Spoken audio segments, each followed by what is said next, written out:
The clerk shall designate the bill. H.R. 5079, offered Without by objection, the first reading of the bill is dispensed with, and it is considered read and open to amendment at any point. Gentleman from Tennessee, Mr. Ogles, is recognized for 5 minutes on his measure. Thank you, Mr. Chairman. In an increasingly digital world, cybersecurity is just not a federal concern. It is a pressing issue at the state and local levels, where critical services and sensitive data are most vulnerable. As county executive in Tennessee, I saw firsthand the critical need to secure vulnerable information technology, IT, and operational technology systems, OT. And Mr. Chairman, in our hearing, there was testimony that roughly 98% of municipalities operate at below the cyber poverty line, meaning that they don't have the budget or don't spend enough monies to protect their cybersecurity.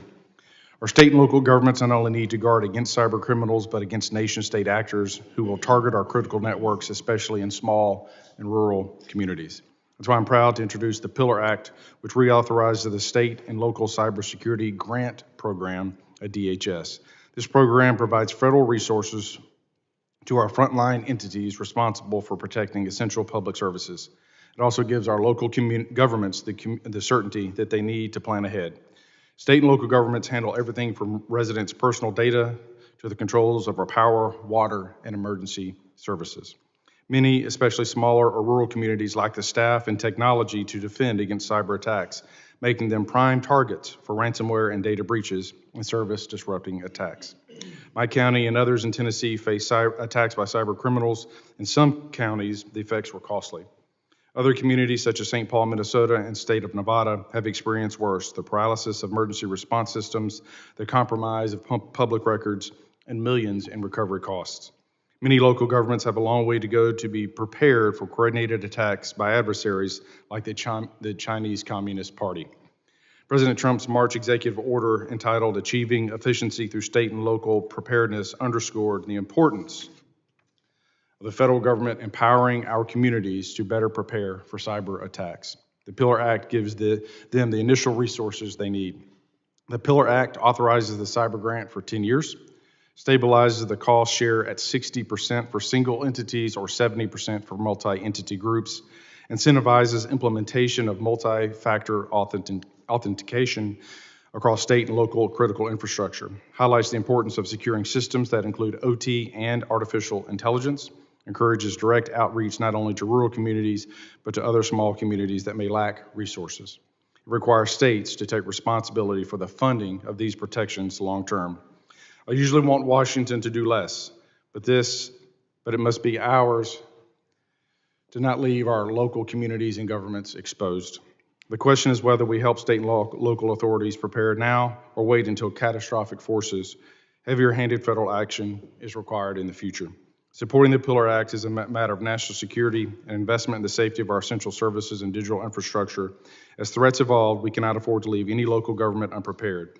This bill makes clear every community, big or small, needs the tools to defend itself. I urge the support of the Pillar Act. When our local governments are secure, our nation is stronger. Mr. Chairman, I yield back. Gentleman yields back. Does anyone else wish to speak on the bill? Mr. Chairman. Ranking member is recognized. Thank you very much. 4 years ago, bipartisan members of this committee, led by Congresswoman Yvette Clarke, established the State and Local Cybersecurity Grant Program as part of the bipartisan infrastructure law because we recognize that securing publicly owned critical infrastructure must be a national security priority.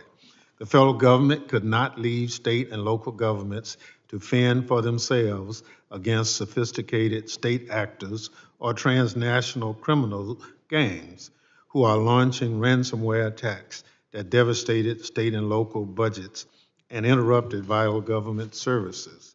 The $1 billion Congress provided the program has strengthened our national security.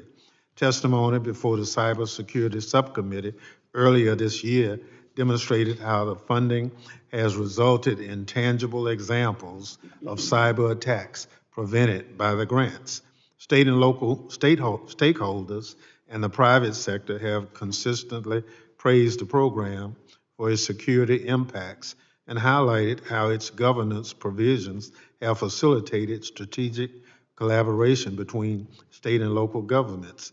Unfortunately, if Congress does not act, funding for these grants will soon run dry, and the progress we've made so far will halt, even as the threats facing state and local governments continue to increase.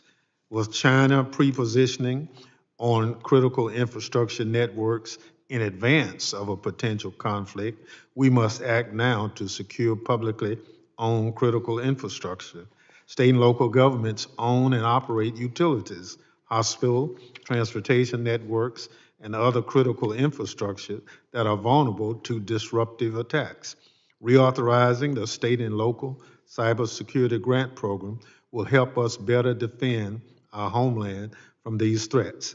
I'm glad this legislation will extend the program for 10 years and provide a consistent cost share arrangement with states. In particular, I appreciate the bill's provision to improve engagement with small, under-resourced governments. Of course, this markup is just the first step to extending this important grant program. As the bill continues to progress through the House and Senate, we will continue to work with stakeholders to make additional refinements. I look forward to working with my colleagues to get this bill enacted into law, and most importantly, convincing our colleagues on the Appropriation Committee to provide the funding necessary to implement it. I'd like to thank Ranking Member Swalwell for co-sponsoring this bill, as well as Representative Ogles for his leadership on this effort. I'd also like to thank Chairman Garbarino for his steadfast support of the state and local cybersecurity grant program throughout his tenure in Congress. I urge my colleagues to vote yes on H.R. 5078 and yield back. Gentleman yields back. Does anyone wish to speak on the bill? I'll just recognize myself. I want to thank Congressman Ogles for leading on this. He's been a great member, an active member of the subcommittee, and as someone who came from the local government sector, you know the importance of these. And this grant program has helped us become safer, especially our critical infrastructure. Everyone who has used it has said so. And China and Russia are waiting. They are hoping that this lapses because they are looking for vulnerabilities. They attack us every day, and they are looking for vulnerabilities. And that's why I appreciate the gentleman taking the lead on this. And would the gentleman like to? And I'd like to yield to the gentleman quickly. Thank you, Mr. Chairman, and I just want to echo the ranking member that, these grants, obviously, you might have domestic attacks, but a lot of these, or most of these attacks, are emanating from bad actors, state actors, nefarious actors who have billions of dollars at their disposal to attack our critical infrastructure. And like my colleague, Mr. Crane and Ms. Biggs, I have concerns as we go forward of keeping CISA accountable and the privacy concerns. But as we move forward and understanding that China attacks us every single day, these state and local grants are critical because that's where they're attacking. If they can take down a water system or electrical grid or a hospital in rural America, they'll do that, and they'll do it over and over again. So it's important that we empower these small communities like the one I came from, the one that was attacked, that we had put in, we had implemented stopgaps so that we could reboot our system and we would not have gas. But you look at St. Paul, you look at some of these other communities that did not do that, and they were out for days and millions of dollars on the back end. So it's critical, Mr. Chairman.